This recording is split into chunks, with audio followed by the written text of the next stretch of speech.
What's up, everybody? My name is Brad. I'm the Pittsburgh Cardboard Junkie. This is my weekly series of the top card finds of the week. I'm a day late because the Super Bowl screwed me up. Didn't have time to do a video yesterday. I left my house at 9 o'clock in the morning, and I came back very briefly, and then I wasn't back till after maybe 10 o'clock. So really didn't have time, and honestly, I didn't look up a lot of cards this week. I only had one solid day of looking up cards, and so I don't have a ton of great stuff here today. You know, this is stuff that like I said, just looked up yesterday or 2 days ago, Saturday. So let's just get into my list here. So I have $6 cards as my lowest card, so that's how low we're going this time. So the first card I have here, this is an insert set from 1984. I've never seen these cards before, and I was actually hopeful that they were going to be worth a lot because, I've never seen these. But they're from like I said, they're from the Topps 1984 set. I don't know if this was a set you could buy by itself because it seemed like the whole set was there. Or if it was something that came in the packs. I don't know that. But these are pretty, they're an insert set. So I was expecting them to be worth more. This one's only worth $6. I don't even have a top loader for it. But I found almost an entire set of 1984 Topps cards, and these were in them. So I don't know if anybody knows where this insert set came from, but if you do, just leave a message in the comments. All right, well, the next card is from the Fleer Action set. I believe this is from 1986. The Fleer Action set. Obviously, Joe Montana is the driving force of this card. This is another $6 card. So these are all in pretty good shape. They're in really nice shape. They're boxed well, so they're not junk. So the next card is from Absolute Football, and it's a Zack Wilson Introductions card. This also books for $6. Pretty nice looking cards there. $6. Not numbered or anything. All right, well, the next one we have here is, I bought a blaster of Absolute, I believe, so there's a few Absolutes in here. This is an Absolute Trey Lance rookie card. This book's for $6. Next, we have Absolute, the Absolute blaster I bought. I believe it had 5 green parallels. This is one of them. It was a Lamar Jackson green parallel. Books for $6. All right, next we have a 20. This is 2021 hockey. It's a throwback card to, it's a Crosby. So it's a parallel set, I guess. It's a $6 card. Which all Crosby stuff like that seems to have decent value. Next we got a Young Guns card. Mikhail Maltsev. So there's just a Young Guns card. But usually Young Guns cards have pretty good value in the commons. So it's probably just a common. Another Young Gun card, Jake Bischoff. Probably another common rookie. But pretty much every Young Gun card has decent value. Next, we moved up into the $8 cards. And this is from that 1984 box I found. I believe I acquired a large collection. I acquired several years ago. I'm still going through it. There's still a lot to go through, but that's what this card's from. It's in really nice shape. I mean, these are probably all gradable. I mean, they look like they were bought in '84 and never touched again. They were just put in that box. So that's a really nice Walter Payton. Next, we have another one of those insert cards, and it's Mr. Sweetness again. Walter Payton. This card's worth $8. Like I said, these cards are like perfect. This one's a little off center, but the corners are immaculate on these 84 cards that I found. Next, we have another card from that Fleer Action set, the 1986 Fleer Action. Elway is the driving force in this card. Like I said, it's worth $8. And then next, we have the man of the hour. We got a Matthew Stafford hit standout card. This is from 2009, but I actually noticed when I was looking it up, there's a crease in the back of it. You can't see it from the front, but there's definitely a crease in this card, so it stinks, but only an $8 card, no big deal. I would point that out if somebody wanted to buy it. Next, we have one of the more disappointing prospects from the Pittsburgh Pirates is Gregory Polanco Bowman Chrome Refractor prospect card, $8. It still books for, believe it or not. So I keep putting my right hand in front of the camera. Next, we have 2017 Topps Vintage Stock Card. And this is going to be a Kendall Graveman. This book's for $8. So that's a pretty cool card. It feels like an old school card, you know. Next, we have another one of those green parallels from the Absolute Blaster I bought. You got a Justin Herbert. This would be second year card. That book's for $8. And then next we have, I don't remember what set this is from, but it's an Upper Deck Reflections. This is a 2020-2021 hockey card. It's a Nathan McKinnon, $8 for that. All right, now we move into the $10 cards and back to that 1984 box I found set. This is Joe Montana's base card. It's worth $10. Nice condition, perfect corners. Actually, looks like that corner is not good, but whatever. I mean, for the most part, these 84 cards are immaculate. All right, now, next $10 card. That's another one from that Absolute Blaster. You got Trevor Lawrence base rookie card. Books for $10. All right, next we have a Gen D Hang Bowman Chrome Black Refractor. It's numbered to 99, which is the only reason why it's probably worth $10. I don't know if this guy's definitely not a Pirate anymore. I don't know if he just never made it. Maybe he went back to wherever he's from and played there. He's from Taiwan, so maybe he went back to Taiwan to play baseball. I don't know. Never even heard of the guy before I got that card. That's an older card, just to relook up. Next, this was part of that 84 cards I found. The Darryl Green rookie card. Books for $12. Another one that's in like really nice shape. I mean, I probably should send all these cards away to get graded. All right, next we got a PC card. I probably bought this on eBay several years ago. Don't ignore the $2 symbol there on the card. This is a $12 card. It's from the Shades variation. I'm pretty sure I bought this on eBay because for a while I was collecting Mccutcheon pretty hard. I still collect them. This will go in my PC box. Probably wouldn't sell it unless somebody gave me more than book value. No, we got another Mccutcheon. This is a 2012, another variation with the Pirate Parrot.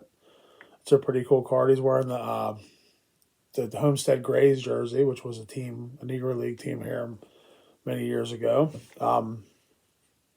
That's a pretty cool card. That's another one I think I bought on eBay. All right, next we got another Andrew Mccutcheon, and this is a card I'm pretty sure I bought on eBay. Also, it's 2009 Upper Deck Signature Series rookie card of Andrew Mccutcheon. This one books for $15. Another PC card. Like I said, even though he hasn't been here for several years, I still collect him because I love Andrew Mccutcheon. I think he's a great guy. He still lives in Pittsburgh. I think his wife's from here. And his son's name's Steele. How cool is that? All right, next we got another 1984 card. This is a Howie Long rookie card. Another card from that group of cards that I found. It's like immaculate. Perfect card. Probably should get it graded. All right, next we have $20 card. We got another Bowman Black Refractor from 2013. This is the third refractor. I have some from 2013. Like I said, I've been going through a lot of my Power cards, and this is one of the ones that was in there. This is a $20 card because it's numbered to 99, and I guess because he was so highly touted, maybe it's just holding that value a little bit. I'll tell you one thing, I probably would never get that. Next, we have a vintage card that's in pretty good shape. I mean, we got a couple corners that are a little soft, but for the most part, for a 1959 baseball card, it's in pretty good shape. We got a Bill Mazeroski, Pirate Hero. This would probably be a PC card for me. I have several of his cards, and I consider him a person I collect for the most part. Not a crazy collect, but I'd probably throw this on the PC. Maybe, I don't know. We'll see. Maybe just keep my favorite Bill Mazeroski because it's not like it's that big of a deal to me. Okay, so now we have another $25 card. This is another one from that Absolute Blaster I bought. This is a Justin Fields By Storm insert card. It books for $25. It's a nice looking cool card. It kind of reminds me of those score cards where they had the thunder behind the running backs and all that stuff. I always thought those cards were pretty cool. And like the Warren Moon, well, I guess that would be 1990 score would be the year. Kind of reminds me of that a little bit. Next, we got a card. I bought this card on eBay. I'm going to say his name right. If you've watched my previous videos, you know that I struggle saying this guy's name, and I need to learn how to say it because he is a Pittsburgh Steeler, but I bought this on eBay. Pat Fryermuth. I said it right. This is a $25 card. I don't remember what I paid for it. I probably paid more than that. This was a hard card to get. I just love the look of these. I think they're really cool looking cards. That old school look. Like I said, $25. That one's not numbered or anything. That's just a base, maybe. All right, we got a $30 card. Only got 3 left. Rolling up to $30. This is a pretty cool card. You know, this is another one of those vintage stock cards from 2017 Topps. I'm sorry, this is from 2018 Topps. This is the update series. Got an Aussie Albies. This is, you know, his rookie card. I don't know if this probably isn't like his legit rookie card, because it's an all-star card, but it's from his rookie year. Just won a World Series with Atlanta. That's a $30 card. Pretty cool. It's, you know, if you don't know what a vintage stock is, it feels like a vintage card. It feels, you know, less glossy and it's thicker. So I'm going to sneeze. So bear with me here. Okay, I think I'm okay. Okay, the next 2 cards are both $50 cards, and they're both from that same 1984 box, and you probably know who they are. They're the 2 biggest cards from that set. And you got the Dan Marino rookie card in immaculate, perfect shape. This one's cut really well and everything. I mean, it maybe looks like the bottom's a little, you know, up and down, maybe not so good, but side to side, that card looks pretty good to me. I don't know, man. I have to get a second opinion on that. I think that's a gradable card there. Then next we got the John Elway. Same deal, man. Look perfect. Corners are perfect. Nice looking card. Definitely think that'd be worth maybe possibly sending over to PCA to get it looked at. But that's all I have for you this week. So we only got up to $50. Didn't have those high-end cards that I usually, you know, sometimes I have. But, you know, if you don't look up cards, you can't find cards. But life happens. So, like I said, sorry about being a day late for anybody that's watching these. I got to get back to work and get some cards looked up this week, and hopefully I have some new stuff to show you. I kind of switched how I was looking up cards too, because I felt like I was looking up so many top loader cards that was like all I was doing. I just have so much stuff to look through from, like, you know, that collection I acquired several years ago. It was a huge collection. It was at least, I want to say it was 10 boxes of cards, and I'm talking big boxes of cards, not just like small boxes. And there was just so much to look through, and I still need to go through that one collection I broke on here. I looked through on here, and I'm gonna organize it all and look it all up just to make sure there's nothing I missed. There's not something I missed, because he basically just gave it to me because I told him there's just no value in it, and if I have to pay for it, I don't want it. So he said, well, what should I do with it? I said, I'll absorb it, but I don't want to pay for it. But I promised him if I found anything that was worth something that I would let him know, and I'll do that. But I just feel like it wasn't worth my time. I already invested enough time in it that just going through it should be enough. So, all right, well, I'll see you guys in the next one. If you like the content here or just enjoy looking at cards, then please like and subscribe and leave a comment in the descriptions for other things that you'd like me to maybe do. I did buy a blaster this weekend, but what I think I'm going to do with my blasters is after I get about 10 of them built up, I'm going to open them all. I'm going to basically break them all on here. I think that would be fun, and then you guys can see what I get. I bought an NHL, a 2021-22 Upper Deck MVP blaster. So, I mean, I was at Target, so I grabbed it. That's just how I'm going to do it. I'm just going to, when I'm in like Walmarts or Targets, cards are still really hard to find, though. I'm really still struggling finding cards. Football's like non-existent. And I get we're kind of in the tail end of that anyways, but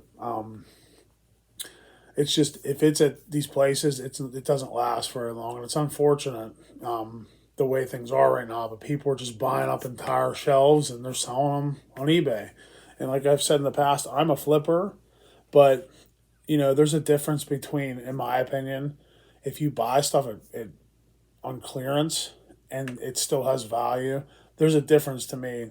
You're selling it for, you're selling it for, a profit, of course, but I could see if you paid $20 for a blaster, I could see you selling it and flipping it for 40. So you're basically making you're making your money back plus $20, right? So I mean, I think that's pretty awesome if you buy 20 blasters and you make $20 on each blaster. Because I would pay $40 for a blaster because they're hard to find.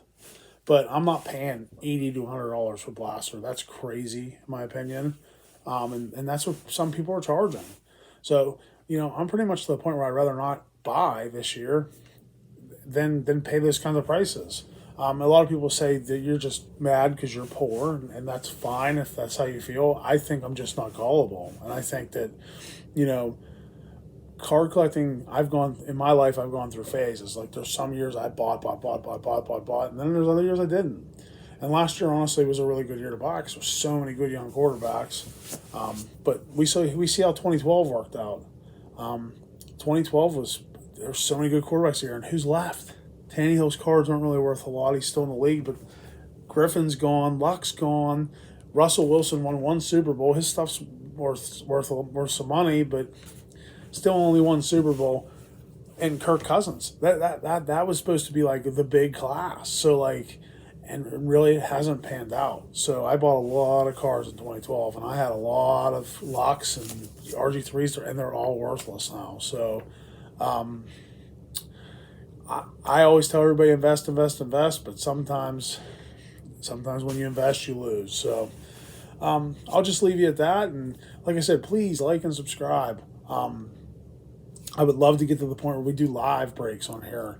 And like I said, I'm going to try to keep on buying cards so that I can do breaks and stuff on here.